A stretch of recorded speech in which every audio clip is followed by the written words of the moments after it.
अरे उठा दे भैया, बहुत बढ़िया नाटक। तुम्हारे पिता ने कहा था 3 लाख दहेज और 4 पहिए की गाड़ी देने के लिए, वो सब अभी यहाँ पे क्यों नहीं आया? माँ जी, मेरे पिताजी के पास इतने पैसे नहीं हैं। तो क्या बिन पैसे के ही शादी होती है? जाओ बेटा। विनोद, ओ विनोद, आया माँ जी? क्या आपने मुझे बुलाया? हाँ बेटा, तुम्हारे ससुराल वालों ने कहा था 3 लाख दहेज और 4 पहिए की गाड़ी देने के लिए, वो सब अभी यहाँ पे क्यों नहीं आया? वे सब तो और ठीक करेंगे ना, पर मैं उनसे चुटकियों में ये सब निकलवा लूंगा। जाओ। ठीक है माँ जी। बहू, ओ बहू, आई माँ जी।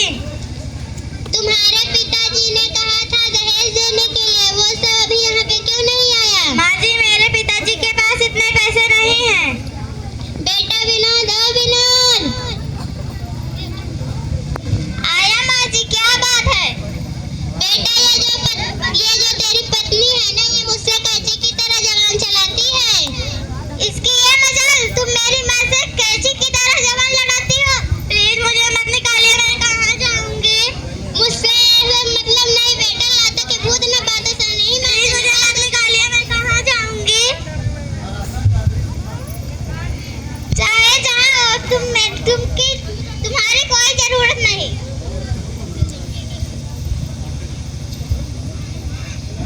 बाबू एक खंजर दे दा, हम के दहेजवा में मारी मारी जाई हम अपने करजवा में।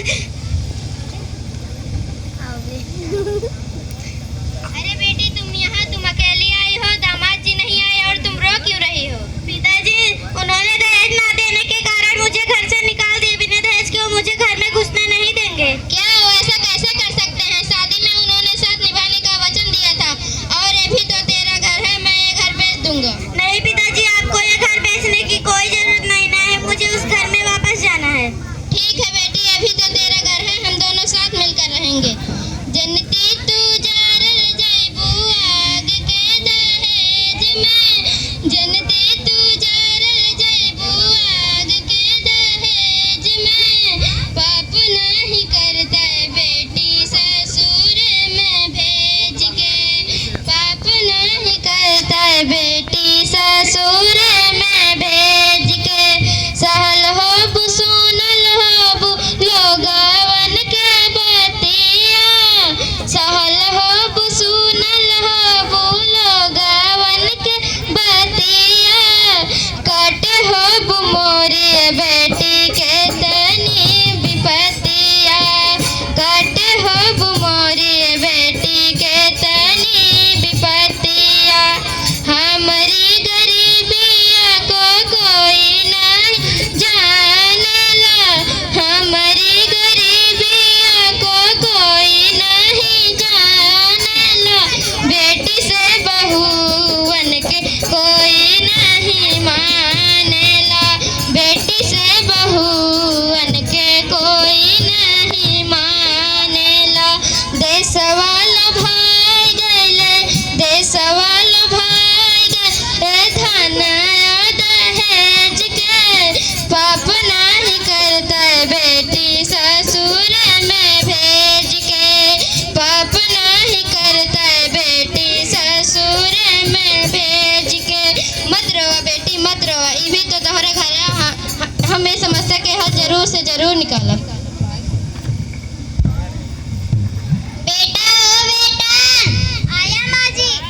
बेटा जो पड़ोस के लाला जी है ना, उनकी एक बेटी है जो कि बीए टॉपर है, जाके तू उससे शादी कर ले, 3 लाख दहेज और 4 पहिए की गाड़ी, ढेर सारा सामान भी मिलेगा।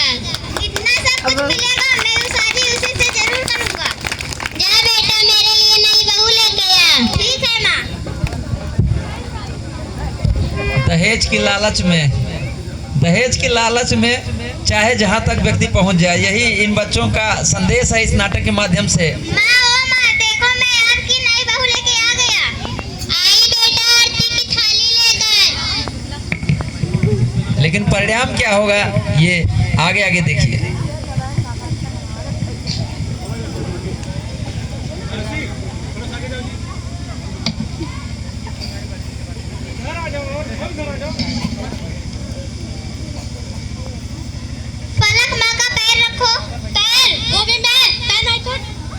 माई फुट, पढ़ी लिखी बहू, वाह भाई।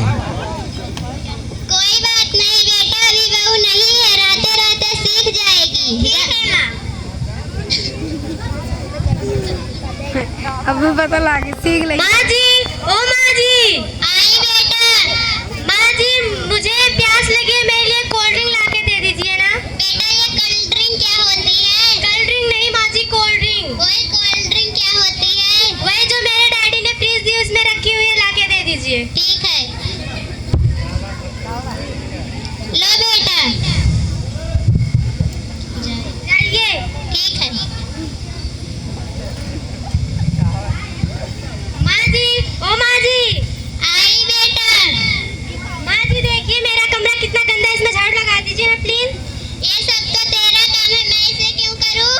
क्या मेरा काम है? मेरे डैडी ने इतना दहेज दिया, यहाँ पे मुझे झाड़ू लगाने के लिए भेजा। मेरे डैडी के घर इतने नौकर थे, मैं वहाँ पे कुछ करती नहीं थी, यहाँ पे आप झाड़ू लगा दीजिए। ठीक है। गजब की बात।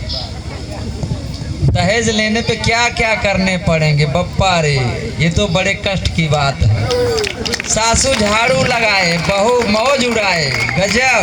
ऐसा ये सीन तो देखने लायक है। पब्लिक देख घबराती है, ऐसा कैसा लगा जवाना, पब्लिक देख घबराती है। सास बेचारी झाड़ू लगाए, बहू खड़ी मुस्कुराती है।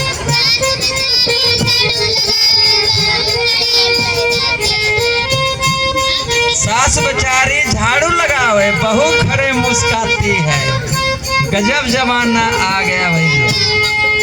ये क्या माँ, आप यहाँ पर झाड़ू लगा रही हैं और पलक कहाँ पर गई?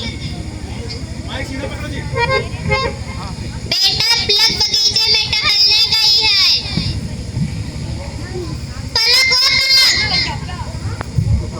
हाँ देखिए ना जी कितना सुंदर फोटो आ रहा है, ये सेल्फी लेते हैं। हम यहाँ पर सेल्फी ले रही है और माँ वहाँ पर झाड़ू लगा रही है। तो क्या हो गया, वो तो उनका काम ही है। पर ये सब तो तेरा काम है। क्या मेरा काम? मेरे डैडी ने इतना दहेज दिया, यहाँ पे मुझे झाड़ू लगाने के लिए भेजा। मेरे डैडी के घर इतने नौकर थे, मैं वहाँ पर कुछ करती नहीं थी, तो लगा दिया, क्या हो गया? हटो मेरे रास्ते से।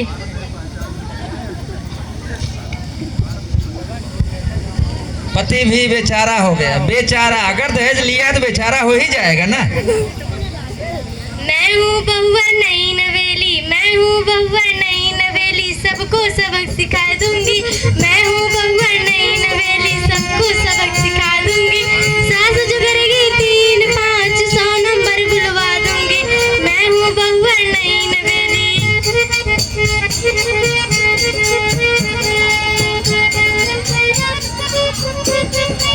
माँ जी, ओ माँ जी, आई बहू। माँ जी मैं आपके घर से एकदम से ऊब गई हूँ, मैं अपने घर छोड़ के जा रही हूँ। अरे बेटा रुक जाओ ना। क्या रुक जाऊँ? बेटा ओ बेटा। क्या बात है माँ? बेटा इससे अच्छी तो मेरी पहली बहू थी, मेरी पहली बहू के पास मुझे ले चल। अगर वह नाम नहीं मानी तो मैं उसे मना लूंगी। ठीक है माँ, चलो। अब आया ऊंट पहाड़ के नीचे। अब तक नहीं समझ में आया था, जब अच्छी बहू मिली थी तो दहेज न मिलने के नाते उसे छोड़ दिया गया, और जब दहेज वाली आई तो समधन जी राम राम। अब आप यहाँ पर क्या लेने आई हैं? मैं यहाँ पे अपनी बहू को लेने आई हूँ। यहाँ पर आपकी बहू नहीं, सिर्फ मेरी बेटी रहती है, जो कि आपने दहेज न देने के कारण घर से निकाल दी थी और आपने दूसरी शादी कर ली। जब उसने आपको ठुकरा दिया तब आप मेरे पास फिर से लौट आई। मुझसे गलती हो गई थी, मुझे क्षमा कर दीजिए। देखिए समधन जी, ये मेरी बेटी की जिंदगी का सवाल है, मैं अपनी बेटी से पूछ कर बताता हूँ। बेटी ओ बेटी। आई पिताजी। बेटी क्या तुम अपने ससुराल वापस जाना चाहती हो? वैसे बेटी का असली घर ससुराल ही होता है। पिताजी मैं अपने ससुराल वापस जाना चाहती हूँ, क्योंकि मेरा जीवन वही कटेगा। समधन जी मेरी बेटी आपके साथ जाने के लिए तैयार है, लेकिन मेरी एक शर्त है। क्या? अगर दोबारा से ऐसी कोई गलती हुई तो मैं क्षमा नहीं कर पाऊंगा, और आपके ऐसे रोने धोने से मैं अपनी बेटी को इस नर्क में दोबारा से नहीं ढकेलूंगा। ठीक है समझी जी, आगे से ऐसी गलती कभी नहीं होगी। ठीक है बेटी। जाओ, जाओ, भागो। सबक मिल गई, इसलिए सुधार भी हो गया। लेकिन यहाँ पर बाप का रोल बहुत ही अच्छा था। उन्होंने सब किया धरा माफ कर दिया और अपनी बेटी को संस्कारित किया था, इसलिए कर दिया जाओ फिर से अपना घर जो है बसाओ।